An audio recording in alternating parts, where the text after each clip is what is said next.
সন্তানকে নিয়ে ঘুমিয়ে থাকা প্রবাসীর স্ত্রীকে কুপিয়ে হত্যা। ভোলার সদর উপজেলায় ঘরে ঢুকে সেলের সামনে দুবাই প্রবাসী স্ত্রী নাসিমা বেগমকে কুপিয়ে হত্যা করেছে দুর্বৃত্তরা। এই সময় তার ৮ বছর বয়সী ছেলে আবির গুরুতর আহত হয়েছে। বর্তমানে সে ভোলা সদর হাসপাতালে চিকিৎসাধীন অবস্থা রয়েছে। এই ঘটনায় জিজ্ঞাসাবাদের জন্য পুলিশ মোহাম্মদ জিহাদ নামের এক যুবককে আটক করেছে।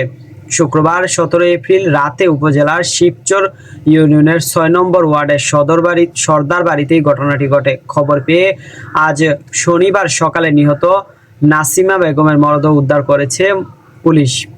ময়নাতদন্তের জন্য ভোলা সদর হাসপাতালের মর্গে পাঠানো হয়েছে। নিহতর পরিবার ও পুলিশ সূত্রে জানা গেছে যে সর্দার বাড়ির দক্ষিণ পাশে বসবাস করতেন দুবাই প্রবাসী আল আমিনের স্ত্রী নাসিমা বেগম। শুক্রবার ১৭ এপ্রিল রাতে খাওয়া শেষে ছেলে আবিরকে নিয়ে ঘুমিয়ে পড়েন তিনি। গভীর রাতে দুর্বৃত্তরা ঘরে বাথরুমে ভেন্টিলেটর দিয়ে ভেতরে প্রবেশ করেন। এরপর নাসিমা ও তার ছেলেকে ধারালো অস্ত্র দিয়ে এলোপাতাড়ি কুপিয়ে জখম করেন। এক পর্যায়ে নাসিমার মৃত্যুর নিশ্চিত করে ঘটনাস্থল ত্যাগ করেন তারা। পরে নাসিমার ছেলে আবিরের চিৎকারে আশেপাশের প্রতিবেশী ঘটনাস্থলে পৌঁছালে পুলিশকে খবর দেন। আবির দাবি করেন, রাতের আধারে জিহাদ নামের এক যুবক ঘরে প্রবেশ করে তার মাকে এলোপাতাড়ি কুপিয়ে হত্যা করে।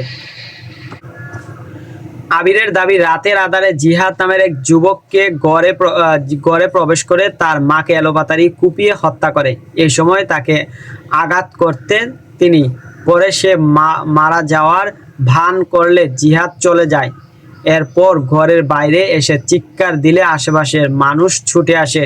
নিহত নাসিমার চাচা শ্বশুর নাজিম উদ্দিন বলেন, ছেলেটি গুরুতর আহত অবস্থায় ছুটে এসে তার মাকে হত্যার বিষয়টি আমাদেরকে জানায়। পরে আমরা 999-এ ফোন দিয়ে পুলিশকে বিষয়টি জানায়। ঘটনাস্থলে গিয়ে তার তার মরদেহ দেখতে পায়। পরে ছেলেটি ভোলা সদর